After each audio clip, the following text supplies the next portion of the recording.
Welcome to Business Innovators Radio, featuring industry influencers and trendsetters sharing proven strategies to help you build a better life right now. Hello, listeners. This is your host, Andy Curry. Welcome to another show today. Folks, I am excited because I have with me Morag Barrett, who has been speaking professionally for 8 years. The content she speaks on is near and dear to my heart, which is cultivating professional relationships. Morag speaks in the U.S. and internationally as well. She is based out of the great state of Colorado in Denver, and she has written a book called Cultivate the Power of Winning Relationships. So Morag, welcome to the program. Hi, Andy. I'm excited to talk to you today. We're very happy to have you join us today, Morag. Tell us about your speaking business. Who are you talking to, and what is it you're teaching them? Well, it's interesting. So my focus is around the people side of successful companies. So I am regularly invited to speak on the topic that I discuss in my book, Cultivate, which is how do you build powerful networks and interpersonal relationships with your colleagues that help you to succeed together. Fantastic. So you're teaching them how to do that. Can you give us some insight on what you're teaching them? Well, the insight for me was my first career was actually in commercial finance back in the UK. I spent 15 years working with large companies, analysing their balance sheet, profit loss, deciding whether or not to lend them millions of pounds. And what I realised early on was that you can have the best idea, you can have a great new product or service, but if you don't get the people bit right, you don't have a successful business. And that's why I now focus on how business gets done rather than the expertise of what business you are in. And what I've learned over time is it's not rocket science. We know we have to collaborate. We know we need to share information and work with our colleagues. But I'm sure you've seen the same when you're going into organizations. The silos, politics, and turf wars are what trip us up every day. So what I'm teaching people is how to be present in the moment, understand who are they dependent on for their success, and then what's the health of those working relationships? How are they helping or hindering achieving that success? And then finally, what are the tactics that people can follow that result in what I describe as ally relationships? So you were in the UK analyzing businesses to give them loans. And so you were a loan officer at first? Well, yes, I worked my way through the bank and was working with big international companies. So, yes, essentially a loans officer. So international companies. So you were doing loans for international companies then? Yeah, they were based in the UK and working across Europe. Okay. So as you're doing that, you come to this realization on this topic that you speak on then? Yes. Fascinating. So what sticks out to you as one of the most important parts of cultivating the relationship? Well, it's acknowledging that the world of work, I think, is the biggest team sport that any of us get to play in. But if you think about it, our school lives, whether it's high school or university, is still somewhat focused on individual success. Can I graduate in the top X% of my class? It's me versus the exam board. And very little care and attention is given to the how we work with others. And it's misperceived as the soft skills. We hear it described that way time and time again. But when you think about it, every missed opportunity, every failed project, every missed deadline is usually a result of these fundamental skills, a misaligned expectations, a miscommunication. I thought you were doing it, you thought I was doing it, between us, neither of us do it, and something goes awry. And so in writing Cultivate the Power of Winning Relationships, my goal was to provide a language and framework that anybody could apply, whether you're just starting out in your career or whether you're the CEO of a big multinational organization. And what's interested me the most, Andy, is that it's not necessarily the HR professionals that are latching onto this. They are certainly calling us to help provide workshops and training for employees. But it's the CIOs, it's the CTOs, it's the technology and engineering leaders who are saying we need help. Normally we focus on processes and systems, writing code, but what this is doing in a very pragmatic way is helping us to communicate with other parts of the business, other teams, other individuals to bring about change. So you're creating a framework. So if I understand correctly, you've created sort of a standardization way to keep the communication going throughout. Yes, and here's a simple example. I describe it as the relationship ecosystem. And the listeners can do this as they're driving and listening to this show, or if they're sitting at their desks. Think about the personal and professional goals that you want to achieve in the next 12 months. And once you have those goals in mind, who are the 3 to 5 most critical people that can either help or hinder you in getting to those results? And then this is where the power of the relationship ecosystem comes in, because I describe full relationship dynamics that we experience in the workplace. And the first I've already mentioned, it's the ally. It's the unconditional, we-focused relationship, the person that has your back no matter what, not just on the good days, but especially on the tough days, who give you the feedback you need to hear, encourage you to take informed risks, and essentially are right with you, helping you to achieve your goals. The next relationship dynamic I describe as a supporter. They're more like a fan club. They are conditional relationships because unlike allies who are with you thick and thin, a supporter is with you on the good days.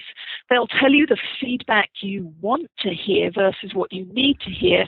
But when the going gets tough, they can go radio silent. They can take a step back. They're unlikely to take personal risk to help you out of a bind. And then the final 2 relationship dynamics is the rival.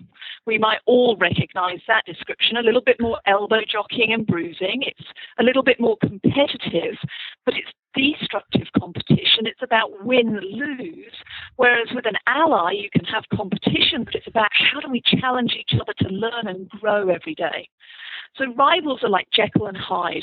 You're not sure who's going to turn up, and when it suits their agenda, they're for you, and when it doesn't, they're against you. And then the 4th and final dynamic is an adversary, overt or covert. It's just a tense and toxic relationship. You're butting heads all the time. And so as you're listening to our conversation, you've got your goals that you want to achieve in the next 12 months. You've identified those 3 to 5 critical people who could help or hinder you in your success. Having listened to that very quick description about the relationship dynamics, how would you describe the health of the relationships that you have with those key people? Do you have an ally? Just one to start with. And if you don't know, or the answer is no, then you've got work to do because your success depends on these people. And if you've identified supporters, rivals, or adversaries, again, you're not a victim. You can affect change because relationships are built or destroyed one conversation at a time. And so in my book, I provide solutions and conversational strategies that help us to strengthen our professional relationships. And my goal is to cultivate that network of allies. What's an example of a conversational strategy to strengthen the relationship? Well, the first and most fundamental one is what I call an aligned conversation. Sitting down and saying, hey, Andy, how are we going to work together? What can I expect in being a guest on your show? Much like we did before we started our conversation today. But in the rush to get to the what, the business results, very often, leaders and individuals do not sit down and have that conversation. And then they go home at the end of the day, gnashing their teeth and going, you won't believe what happened at work today. Well, you wouldn't feel that way. You wouldn't be having those miscommunications if we'd sat down at the beginning and made sure that we were on the same page, both in terms of what the success looked like, but how we're going to work together to deliver it. You know, as I listen to you talk, I would have to say you've developed this over lots of years. I would take it, didn't you? Mm-hmm. Because, yes, I did. Yes, because there's a lot to what you're saying, and you don't just sit down one day and go, "Here's what you do." Yeah, it's like a lot of different threads all came together. And it's interesting because I've shared these concepts with I was at a conference of global politicians representing different countries and areas and levels of government. And it's interesting, if you think about an industry that's all about being adversarial, that's the one. Boy, and I was a little nervous about how they might respond to this idea of allies, but they got it. It was that whole point. If you put your political point of view to one side, at some point you're going to need a vote from the other side of the house. Better to build a relationship now than wait until you need it. And the same applies when I'm working with our IT experts, when I'm speaking at HR conferences, or I'm speaking at other engineering type events. It's different, because being smart enough is not enough. If you want success in business and success in your career, you need to be successful in your professional relationships. Yeah, I've always said that business, it boils down to two things: math and people. Yes. Yeah. And in my early career in the bank, I remember you've probably heard this adage, it's not personal, it's just business. Right. Well, I've turned it on its head, because business is personal and it's the relationships that matter. Yeah, it really is. Now, I'm curious, when you were doing the bank stuff, and yes. were you growing more and more anxious to because you're seeing this thing that needs attended to?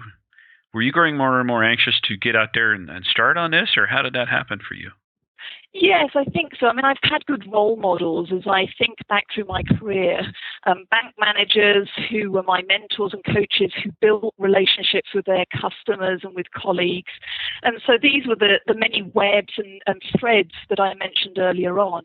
So what happened within the bank, I first moved into leadership training within the bank, and then left to join an American telecom company, which is how I ended up here in Colorado, which is where I continued to refine the thinking around these concepts and build that capability. And of course, now with Sky Team, we're nearly 9 years old, and we've worked with leaders in 20 countries on 4 continents. I've been to the North Slope of Alaska and down to Chile and Peru to work with leaders. And when we actually boil the challenges down, it doesn't matter what industry you're in, it doesn't matter what stage you are in your career, it's the interpersonal friction, it's the misunderstandings, and as I said earlier, the silos, politics and turf wars that truly hold people back. And that's where Cultivate and this language and these tools have helped to affect change. How does what you're teaching translate to different cultures? Is that translate across the aisle pretty well? It seems to have done. As I say, the how the behaviors are demonstrated may be slightly moderated. The when you might choose to raise a tough conversation, especially if you're looking up in the organization. But my focus is on the horizontal relationships. I think most of us naturally pay attention to the relationship we have with our boss and other senior leaders. And if we are a people manager, we're paying attention to our teams. But what we tend to overlook are the horizontal relationships with our peers, either peers within our function, so if we're in IT or technology, those who are also within IT and technology, but as importantly then our colleagues in finance, our colleagues in sales, or our colleagues in other industries or in similar roles in another company. And that's where I'm encouraging people to focus, is thinking about those horizontal relationships, because we're peers today, but tomorrow I might be your boss, you might be mine. We may not be working together today, but we could be on a team together tomorrow. And again, the time we invest now in starting to get to know those people around us makes a huge difference to how quickly we can start delivering results when we do come together. Very interesting. Well, Morag, how can people hear you speak, should they want to hire you to speak or want to learn more, how can they do that? Well, I would be honored if they'd love to have me come and speak, whether it's at a leadership event, leadership program, or a conference that they are organizing. So the best ways to get in touch with me is certainly to connect with me on LinkedIn. You can email me at morag@skyteam.com, but get in touch, check us out on the website. You'll see some videos there of me speaking and also my team, and we would love to talk and to keep this conversation going. Well, fantastic, Morag. Thank you for sharing your time with us. The information you were talking on is definitely needed, and I can see how, it just came about for you. And it's interesting to me because I've never heard a speaker talk about this. I would imagine you're one of the few that do what you do, aren't you? Yes, it does seem to be a small area, but one that has a huge impact. It's a game changer for those who choose to pay attention and then make a deliberate investment in the health of their professional relationships. Definitely. Well, thank you again for sharing that with us. I appreciate it, Andy. Thank you. Thanks for listening to Business Innovators Radio. To hear all episodes featuring leading industry influencers and trendsetters, visit us online at businessinnovatorsradio.com today.